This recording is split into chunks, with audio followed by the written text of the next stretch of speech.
Hi, and welcome to another episode of the CIRS Group podcast. I'm Jacie. And I'm Barbara. Today, as we head into the holiday season, we are talking about chronic illness and relationships. I think a lot of us have experienced a, a variety of, what does Forrest Gump say? Life is like a box of chocolates. You never know what you're going to get. Like, we have experienced a variety of relationships throughout our chronic illness. And it's interesting to see how like different people react and respond to the fact that you have a chronic illness. So we kind of wanted to talk about this a little bit today. We actually did a class in the CIRS group. So if you are looking for kind of more of like our tips and tricks for working through or managing or establishing boundaries in relationships, as someone who is experiencing a chronic illness, definitely join the group so you can check out that class. But today we're going to talk more about like our experiences with relationships and having chronic illness. Love it. And as always, we are not medical professionals. We are just patients. We've read the textbook. We've done a lot of research. We are really into CIRS for whatever reason. You can psychoanalyze us later. But we are just patients like you, potentially, if that's what you are. And so don't take this as medical advice. Yeah, also don't like I'm going to tell you my experience with relationships, but for a variety of reasons, I should not be the expert on relationships by any means. Yeah, we are Um, also not therapists. We are not social workers. We are not any of those things qualified to talk about relationships in a you know, authoritative way. But hopefully you learn from our mistakes, right? yeah, Or you're forewarned at the very least. Let's yes. say that. So when I taught the class, I kind of broke the kinds of relationships I've experienced throughout having CIRS into two categories. The first one being non-supportive people. And this is really interesting to me because I would say before I really experienced chronic illness, like I thought I was an empathetic person. I thought I was someone who like really cared for people I saw as suffering. But I think after having a chronic illness, and especially an invisible chronic illness, it has made me way more empathetic. Mm, I'm really grateful for this experience because I think it has made me a kinder person, and someone who is just emotionally more available for different appearances of suffering. Like if I sure. saw someone who like was, I could physically see that they were suffering, I would have more empathy towards them than someone who says they're suffering, but I can't see it. It's like when someone says they are nauseous and you're like, but you're not green. It's like you have to take them at their word. And now I'm much more likely to take people at their word. And so in the non-supportive relationships I experienced, it was really a, different colors of I don't understand what you're going through, and so I don't know how to relate to this. And sometimes it was very well meaning of like, I want you to be well and I can't make you well, and I don't know how to react to that. Hmm. And so that was the most tragic non-supportive relationship I think I had was the one where it was just like that cognitive dissonance of like, I see this person I love who is suffering and I don't know how to help them. I can't make them feel better. So I'm just going to build these emotional walls because I don't know how to rationalize this or reconcile it in my own brain. Oof. Yeah. And this is coming up in my head, so I'll say it, for lack of impulse control. But also hopefully it's helpful. But there was a moment in time where things were tough in my life, and this kind of has to do with chronic illness in a way. Um, and I couldn't have my dog for a year. And I didn't know it was going to be a year. I probably hoped it was only going to be a couple months. And I also didn't know it was not going to be forever, which is terrifying. And I gave my dog to a couple who was absolutely perfect in every way for taking care of my dog at that time. And I never, for a very long time, I didn't go visit my dog. It was only 40 minutes away, but there was something about that, like the fact that I couldn't have him, the fact that I was like at that point in my life where I couldn't, why am I crying? Because it's my dog. But my point is, I built those walls to like not like I'm not like if I didn't go see my dog, I wouldn't miss him because I wouldn't remember how great he is. And I feel like that's what happens to people. So I guess this is giving me, you describing that is giving me more empathy for those people who don't understand, which is Yeah, good. I think, I mean, because if they're never going to understand, or if it's going to take them a very long time to understand, it's good to at least, it's good to know that there's like mechanical reasons. It's like they're protecting themselves. They're doing what their their brain, their energy, everything in them is doing what they need to do to protect themselves against that pain. And it sucks. It still sucks for everybody involved, but it's just what they are capable of. It's what they have the capacity for. And I think if you can find that and process that and have some forgiveness and grace for them too, in addition to yourself, and just know that maybe for right now, while you're really sick and you can't handle explaining again or whatever else they're making you do, um, that you just focus on yourself and heal in the hopes that when you are more healed and stronger at the end of that, that you will then be able to rekindle that relationship in some way if you want to. mm. So sorry, I feel like that was applicable. So hopefully that was helpful. Yeah, I think, just even knowing that, and this may not be true for all of this category of relationships, but just knowing that the motivation behind it is love. That person loves you so much and they're watching you struggle and they don't understand, like they can't understand at the level that you understand what you're going through. They can't understand it. They can't be in your body. They can't have the experience that you're having. And in the class, we actually went through some strategies of trying to contextualize what you're going through for people in your life. And I think that's a really powerful exercise you can do. But at the end of the day, if you do have that kind of non-supportive relationship, it really is a motivation of love. That person loves you so much and they can't reconcile what's happening to you with their love for you, essentially. So I think that's a really powerful story to share, and it makes us more empathetic towards those people who, we love so much, and it can be really frustrating to be on our side of that and be like, why can't you understand? Why can't you be there for me? And it really just comes down to they emotionally don't have the bandwidth for it at that moment. And they're having a human experience as much as you are. Right. And on the flip side of that, and I don't know, did you have more to that you wanted to cover with non-supportive relationships? No, Mm. yeah, I would just say the other kind of non-supportive relationship is just going to be people who don't want to understand, and maybe their motivations are not so much out of love. One very hard lesson I've learned this year is just having better boundaries for myself and realizing that as much as I love to give to other people and as much as I love to love on other people, the only way I can do that is if I take care of myself first. Yeah. My friends, my family deserve the absolute best version of me. And I can't be that if I don't take care of myself first. And so if you are a recovering people pleaser like I am, you can use those mental gymnastics to rationalize self-care too. But really creating those boundaries in your life when you need them, it's only going to expedite your healing. Yeah. Yeah, and you can hear that so many times, like, oh, fill your cup first before trying to fill others. Like that gets said and thrown around a lot, and it's true. It doesn't mean that it's not true, but it can be so hard to really stop and to really say no to things in the moment. Tell people like, oh, let me get back to you. If you can't say no in the moment to something that comes up, like you don't have the energy and you don't know how to explain that to people, like just say, let me check my schedule. Give yourself some time and space before you say the no, preferably a no. Maybe you'll say yes, but give yourself that time and space and practice. Just kind of be aware of it too. Even just being aware of when you immediately say yes when someone needs something. Just like, oh wow, I said yes very quickly to that. And that's going to actually be really hard because now I'm going to miss this appointment or now I'm going to have to move this thing around. Like if you can have some awareness about the things that you are doing for others and have an appreciation for that, and maybe just try just a little bit each day or each week to cut back on those things that you do for others, try to offload them to other people, try to delegate. A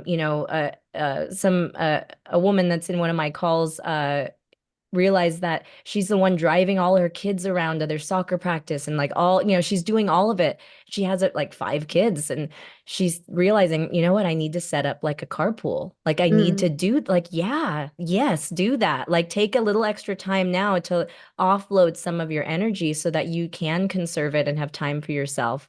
And so this is, I guess, more about a relationship with you rather than other people. But I think just to go to towards your point of also a chronic people pleaser, it's just something that I'd like to be more aware of going forward and really remind myself how important it is to take care of me and to not overload myself with things, especially when I'm sick and trying to heal.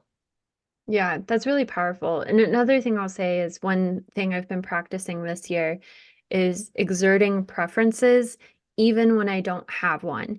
So I think that maybe this isn't everyone's experience, but a lot of people's experience might be like, oh, I don't want to be a burden to other people, so I'm just gonna not have preferences. Like, I don't care what happens either way. And throughout my life, like I'm a pretty chill person. Like most of the time, I really don't care. Like I do not care. But I think when you exert preferences consistently to the people in your life, they become used to you being someone who has preferences, who has needs, who has wants, who is a human being living a human experience just like they are. So don't be convenient. Don't be the convenient person in situations. Exert preferences. And something I've done because I just very often don't have a preference, like I'll just choose something. And it's also funny because I think a lot of times, like if you're in a group of people and we're like, where should we go to dinner? I don't know. I don't care. I don't care. I don't care. But if you're the person who's like, you know what? I think I would really like Buffalo Wild Wings. And then it like takes the pressure off of everyone else too. So again, you can do the mental gymnastics of a recovering people pleaser to be like, actually, by exerting a preference, I'm helping other people. Um, but those are just a couple of things you can kind of do to establish boundaries in a very friendly way or a very like easy stepping into being a person who has wants and needs and um, starting to communicate that, especially if you have not communicated those things in the past, just giving yourself the space, like you said, to say no at some point, and then also being someone who starts exerting preferences and communicating those preferences to the people around you, I think are 2 steps you can baby step into boundaries. I love it. Lots of good tips. And I love that we are basically what's the word? Reminding ourselves Yeah. in this episode. This is The more for us guys than for you. Hopefully you also have use of it, but I teach an Olympic group, and at every class, people are like, "Oh my gosh, this resonates with me," and I'm like, "Yeah, this was my journaling for this week. Like, this right. is the work that I'm actively doing." Right, right. Perfect. I love Uh, that. so the other kind of relationship category would be supportive relationships. And at the face of this, it seems like a positive thing, right? Like, oh, it's a supportive relationship. Everything is good to go. But in the supportive relationships I've had as someone experiencing chronic illness, there can also be kind of I'm not going to say a negative side, but like a non-positive side. And one of those is toxic positivity. There was a point in time where like I was going through so much, like just so much all at once. It was like health issues, relationship breakdowns. And whenever I would communicate this to the people around me, they'd be like, oh, but if there's one thing I know about you, it's that you can do hard things. And I wanted to scream at them because I would be like, I know I can do freaking hard things. I do freaking hard things all the time. And I think that toxic positivity of someone reacting to your suffering with like it almost feels dismissive of Mm. what you're going through of like it they aren't acknowledging the suffering that you're going through. They're not holding space for you. They're just saying like, "Oh, well, you'll get through it." That's what it felt like to me. Even if that's not how the person meant it, that was my experience of what they were saying. And so my tip for this would be if someone is communicating to you that they're struggling, hold space for them and just be like, man, that sucks. Do you want to just vent right now? Or are you looking for solutions? Be that person who asks and teach the people around you to ask instead of just being reactive. And like for me, I internalize a lot and isolate. Instead of doing that, just communicate to them like, oh man, I'm going through some hard stuff right now. Do you mind holding some space for me and just letting me vent? And Mm. I think if you can lead with that, especially rather than reacting to it after the fact, it kind of sets the expectation for the other person of like, oh man, I just need to be that listener, that holder of the knowledge and the acknowledgement of what this person's going through. Yeah, that is great advice. And the communication, just to kind of piggyback off of that, especially if we're talking about like significant others in your life, um, if you can, if you have the resources, and I know you're going through CIRS treatment and so that's expensive, and you probably have kids and those are expensive and all the things, right? If you can allocate some amount of funds towards couples therapy, and it's not like a, oh my God, this is the last straw and we're about to break up. Like a lot of people see couples therapy as that. Um, but that's something that I've done. And it's so helpful to kind of it's it's almost like this sacred hour per week, let's say, or whatever cadence you choose, of this is time that you and your spouse are setting everything aside. Your phones are off. You are focused on each other. You're focused on the relationship and communicating better. So if you do have trouble communicating what you need in a relationship and you need help, you need a mediator basically to help you communicate the pain that you're going through in your own health journey.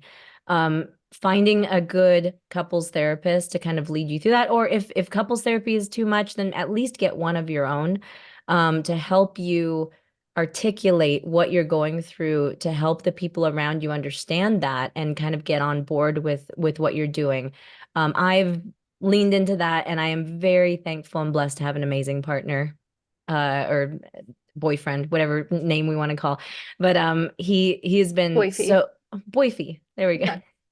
I like that. Poor Um, Alan. yeah, I know, but he's been so like he has dealt with a lot and he has been supportive through so much. I'm gonna freaking cry again. I'm not going to. My point is, this is not to brag on my boyfriend, but just to say that I'm very thankful that I did not experience a lack of understanding from him. And I hate that others do. I hate that for them, but it does give me hope. And it's not that he was just on board to begin with. I had to convince him of what CIRS was. I had to explain to him what I was spending this money on and like why and what this test was for and all of that. But he was able to see me get better. And he was actually the best indicator of me getting better because he was noticing, wow, your energy's better. Like you used to be so tired all the time, like literally all the time you were tired. And I didn't even know. I didn't notice when I was like looking out for CIRS treatment. I wasn't like, I'm so fatigued. That was not even on my radar. I was just thinking GI issues. That's it. And the fact that he saw some of those improvements as I was going along, gosh, if you could get some buy-in from your spouse, at least for the first couple months, like, and not everybody gets quick results like that, so I shouldn't even say that, but if you can get some buy-in just to like have them try this out, with you, not take the medication, but be on board with you trying out the protocol. I just think that they're going to be such a great indicator for you. They're going to see the changes in you too, and they're going to end up being believers and supporters more so than they may start out with. And if they're skeptical, back to what we were talking about earlier, they're protective. They're protective of your resources, your finances, they don't want you to get your hopes up again on this new rabbit hole potentially. Like I get the skepticism, believe me, but I think there's a lot there if you can bring them around. Um, but like I said, therapy was instrumental for me in my process of having that support and making sure I could communicate all of that well to the people around me. That's amazing. And I think, to your point of people often think of couples therapy as like a last ditch effort, when really it should be your first port of call. Like it should be your first step of like, I'm struggling to communicate with my partner. So I'm going to find better tools to communicate better. And I think even like having a partner that's willing to go through that with you, to acknowledge that with you, is a really powerful thing. And so if you have supportive relationships, even if it may feel difficult at times, like no one's relationship is perfect all of the time, Right. but man, if you can have a supportive relationship and you can figure out the communication that works for both of you, it's such a powerful tool to help you get better. And then your partner only benefits, like, right? Like you being more energetic only benefits him Right. because you are able to show up as the best version of yourself and you're able to be more present in that relationship too. Because for me, it was like for so long, I was just surviving. Like all of my energy was focused on me and getting through the day and getting through the pain of the day that I didn't have bandwidth for other people. I didn't have bandwidth to maintain relationships. And I feel bad about that. Like I feel bad about being a neglectful daughter and friend and partner and all of those things. But to give myself grace and to give everyone listening grace is like you are literally surviving. And that is such a beautiful, courageous thing every day that you can't beat yourself up for it. All you can do is take the next best step towards healing and know that there's a light at the end of this tunnel. There's a purpose behind this, and the purpose is your life, right? Like we go through CIRS treatment so that we can live these amazing lives and have these beautiful relationships. And that should be kind of the North Star for all of the effort that we're going through. And especially when it's hard, it's nice to remember of like, what is my why for doing CIRS treatment? It's so that I can thrive and not just have all my energy be on surviving, but actually have energy to give to other people and to these relationships in my life. I love that. Yeah. I will transition awkwardly now that I'm acknowledging it, to also remind people that that is why we started the community. You don't have to join ours, but find a community, find some people. If you don't have that kind of support in your life, if you are struggling with that communication with your spouse or your siblings or parents or anybody in your life, your employers, oh, that's a whole other level. But if you're having trouble with that, find people who understand, find others that have CIRS. Jacie and I have said it many times. We are so thankful of all the times we could have been diagnosed with CIRS. We got diagnosed together in like the same month, within the same week, I think. But just to have that back to back, like that kind of support the whole way, is everything. And so when you are second guessing yourself and you're wondering, gosh, is CIRS real? Is this protocol real? Like, surround yourself with people who remind you, not to just talk you into it, but to like be living proof, like I'm a little bit further behind in my healing, but I can look at Jacie and go, Jacie healed, like Jacie's like symptom free, basically. So I can always, I love that I have that in my life. So find yourself a Jacie, and make sure that you have people in your life that do understand or are on board with you. And if it has to be strangers on the internet, that you all have CIRS, and that's the extent of what you have in common. Awesome. That's also great. That's still great. And that's why we do our group calls in the community, and why we have the classes. It's just more chances for us to share and commiserate and learn from each other, and show that support and love. So definitely seek it out. It's there to be had. So just make sure you find your piece of that for sure. Yeah, and I was gonna say, even though you start out as strangers on the internet, after a couple group calls and we're all talking about our bowel movements, you're not gonna be strangers for very long. So if you're Good point. interested in having that shared experience with us in our group calls, if you're looking for more resources and support on your CIRS journey, you can join us over at theCIRSgroup.com. Yep. See you there.